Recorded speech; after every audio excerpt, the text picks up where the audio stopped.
Sarah always enjoyed her nighttime walks, especially in the forests around the town.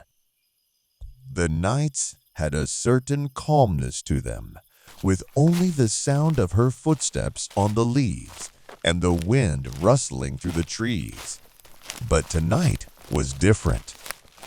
In the middle of her walk, she heard footsteps. At first, she thought maybe someone else was on the path. But when she stopped and listened, the sound of the footsteps seemed to slip away. Sarah continued walking, but the footsteps kept getting closer. Every time she stopped, the sound would stop too. When she looked back again, there was no one behind her. With growing fear, she pressed on, but with every step, the silent footsteps grew nearer. Suddenly, a shadow appeared from behind the trees.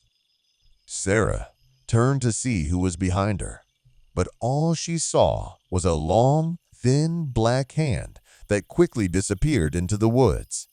That hand didn't belong to anyone.